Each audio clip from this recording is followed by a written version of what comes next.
운동 전 스트레칭이 정석으로 통하던 때가 있었습니다.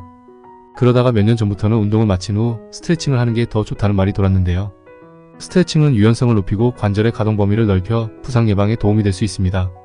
하지만 서로 다른 조언으로 인해 혼란이 생겼습니다. 캐나다 동부 세인트 존스에 있는 뉴펀들랜드 메모리얼 대학교에서 인체 운동학을 연구하는 데이비드 벤 박사는 최근 AP통신을 통해 언제 어떻게 스트레칭을 하는 게 안전하고 효과적인지 조언했습니다. 1. 스트레칭보다 워밍업이 먼저. 유연성과 스트레칭의 과학과 생리학의 저자인 벤 박사는 스트레칭을 하는 것은 거의 항상 좋지만 먼저 워밍업을 하는 게 더 낫다고 말합니다. 그는 조깅, 걷기, 자전거 타기와 같은 가벼운 유산소 운동을 5분에서 10분 정도 할 것을 권장하는데요.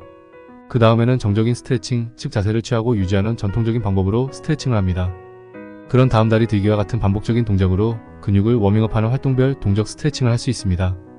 벤 박사는 근육군별로 피로를 느끼지 않고 정적 스트레칭을 할 수 있는 시간으로 1분이 최상이라고 말합니다. 2. 스트레칭에 대한 정의 확장하기. 운동 전에는 항상 스트레칭을 해야 할까요? 전통적인 스트레칭이라면 꼭 그렇지는 않습니다. 벤 박사는 가동 범위를 늘려야 하는가? 더 나은 유연성을 가져야 하는가? 라고 묻는다면 답은 그렇다면서 부상을 예방하는 데 도움이 되기 때문이다. 건강에도 도움이 된다. 하지만 이를 위해 스트레칭을 할 필요는 없다고 말했습니다. 예를 들어 웨이트 트레이닝은 스트레칭의 효과적인 형태가 될 수 있습니다. 바벨, 덤벨 또는 기구를 사용하여 가슴 프레스를 하면 삼각근과 복근의 운동 범위가 늘어나므로 미리 스트레칭을 할 필요가 없습니다. 가벼운 무게로 시작하여 워밍업을 한 다음 무게를 늘려서 훈련하는 식입니다. 체조선수나 피겨스케이팅 선수, 스윙 시 큰 동작 범위가 필요한 골퍼가 아니라면 별도의 스트레칭을 할 필요는 없다라고 벤 박사는 말합니다.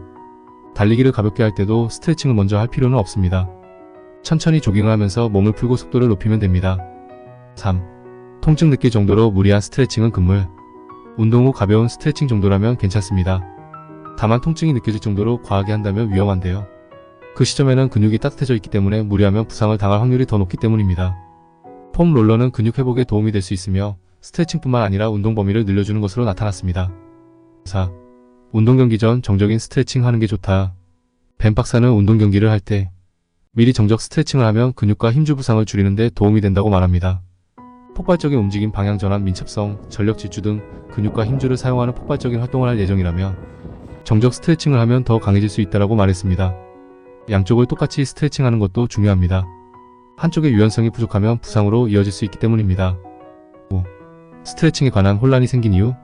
수년에 걸친 여러 연구에서 운동 전 스트레칭을 권장하거나 금하라고 조언했습니다. 같은 사안을 두고 상반된 연구 결과가 발표되니 혼란스러울 수밖에 없었는데요. 이는 일부 연구가 실제 상황을 반영하지 않았거나 일반인이 아닌 엘리트 운동선수를 염두에 두고 설계되었기 때문이라고 지적합니다. 만약 당신이 우사인 볼트라면 차이가 있을 것입니다. 하지만 나머지 사람들에게는 그렇지 않습니다.